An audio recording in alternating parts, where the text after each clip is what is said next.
It was one of those bitter, gray afternoons in the city, the kind where the wind cut through clothing like invisible knives, and the streets reeked of exhaust fumes and indifference.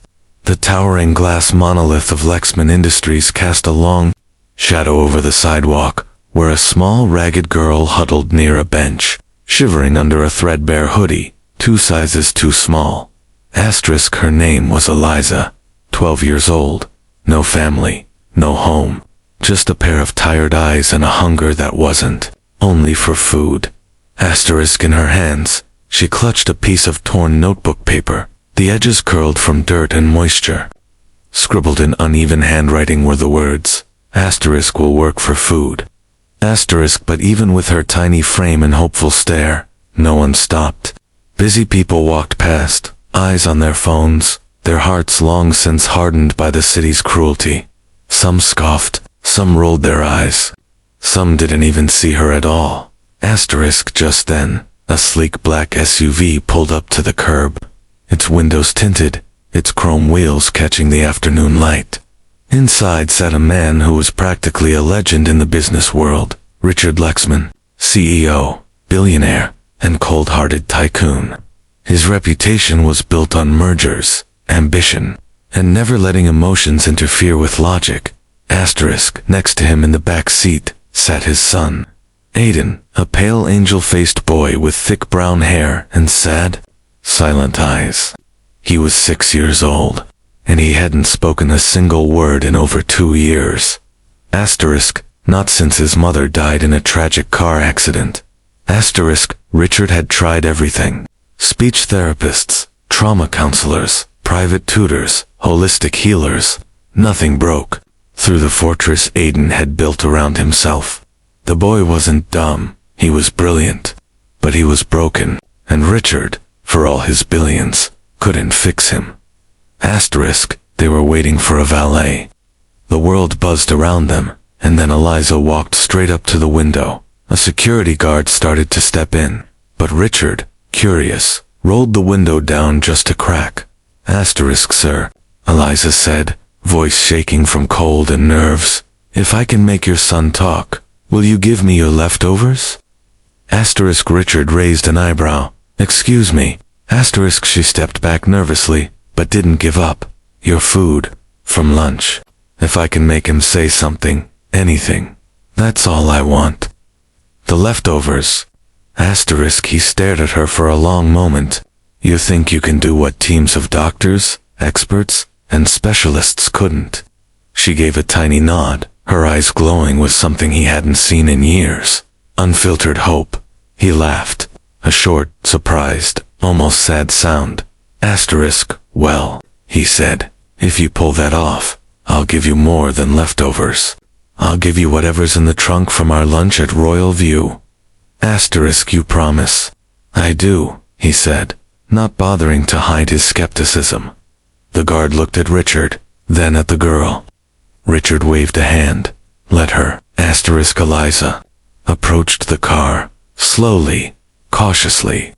She didn't speak to Richard. She crouched down and locked eyes with Aiden. The boy blinked, but didn't flinch. My name's Eliza, she whispered. I live behind the bakery in an alley, under the old red awning. I'm not scary. I know you're scared. But I had a little brother who stopped talking to. Aiden's eyebrows moved slightly, a sign of attention. He was scared of the dark, like, really scared. He said monsters would eat him if he made a sound. So I made him a deal. She smiled softly. I told him that monsters are actually terrified of kids who talk. That every word was like a spell that kept them away. Silence. Eliza waited. Then she leaned closer. I found a hurt bird yesterday. It can't fly. I don't know what to name it yet. Her voice lowered to a whisper. But I thought maybe, if someone special helped name it, it might get better. Aiden tilted his head. Eliza's heart skipped. He was listening. The bird's brown and fluffy, and really scared. Kind of, like us.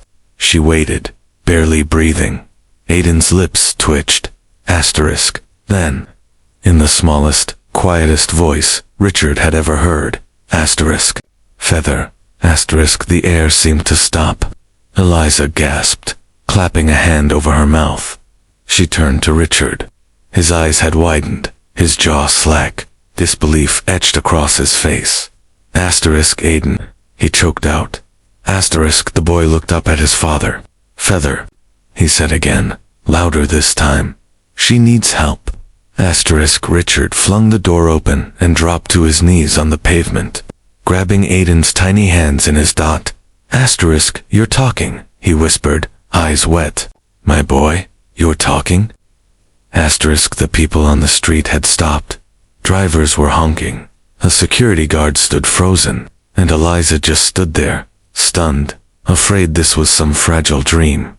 Asterisk, Richard looked at her, truly looked, and something in his soul cracked open. Asterisk, come with us, he said. Now. Asterisk, Eliza hesitated.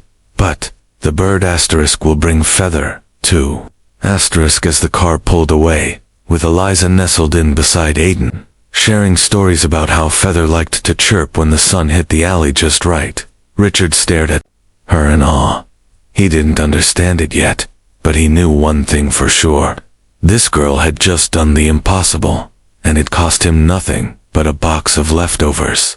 Asterisk. The mansion was nothing like Eliza had ever seen.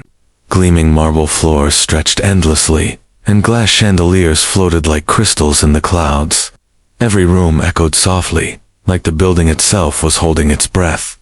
Asterisk, Eliza had never walked on a carpet so soft. She had never sat in a chair that didn't wobble, and she certainly had never eaten food that came in courses, each dish arriving under a silver dome with steam rising like perfume. Asterisk, but that night, she sat at the enormous dining table in Richard Lexman's home, not as a beggar, not as a charity case, but as a guest. Asterisk, across from her, Richard sat still, his face unreadable. He watched her more carefully than any shareholder, investor, or rival. He didn't understand what he was seeing, a girl from the streets who had cracked his son's silence with nothing but kindness and broken stories. Asterisk, beside her sat Aiden, now clinging to her like a lifeline. He smiled when she smiled. He watched her fork to learn how to use his, and when she spoke, he listened. Asterisk, he even laughed for the first time in 2 years, when Eliza made a joke about her hurt bird doing kung fu in the alley. Asterisk, Richard blinked. His heart ached. He didn't even realize he was crying until a drop hit the linen napkin on his lap. Asterisk, later, in the hallway, he stopped Eliza gently as she looked around, overwhelmed by the high ceilings and golden sconces. Asterisk, why? Did you help him? He asked. Asterisk, she looked up, uncertain, because I know what it feels like to have a voice and no one to hear it. He stared at her. My parents used to fight, scream, she added. One night, my mom left. Then my dad disappeared. People say I was abandoned, but I wasn't. I just slipped through the cracks. Asterisk, she smiled sadly. Sometimes I talk to birds and rats and shadows, not because I'm weird, but because they don't walk away. I guess, I just thought, maybe your son needed someone who wouldn't walk away either. Asterisk, Richard's voice cracked. You didn't just help him, you saved him. The next morning, Eliza awoke in a warm bed. Aiden was already curled up on the floor beside it, hugging a stuffed bird she'd helped him sew the night before. Feather, reborn in fabric and thread. Asterisk, within days. Richard made an announcement to his staff and media advisors. Asterisk, greater than Eliza, is no longer a guest. She is family. She'll live here, attend school, and help care for Aiden if she chooses. She has a place in this home, and in this company, when she's ready. Asterisk, the world was stunned. Journalists swarmed the Lexman estate. Headlines screamed, street girl breaks, billionaire boys, silence. Asterisk, poor girl changes CEOs. Heart with one sentence. Asterisk, who is Eliza, and why did Richard Lexman call her family? Asterisk, cameras tried to catch her, But she kept her head down. All she cared about was Aiden. She helped him relearn the world, how to ask for what he wanted, how to say when he was scared, how to sing lullabies to Feather and hum while brushing his teeth.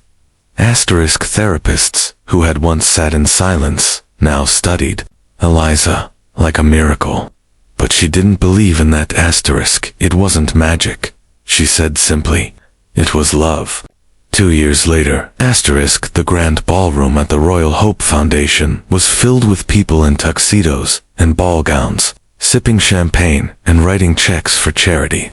It was the annual Lexman Gala for orphaned children, a new initiative launched by Richard himself. A tall, confident girl walked on stage in a pale blue dress, her hair tied back in a braid threaded with a feather-shaped pin.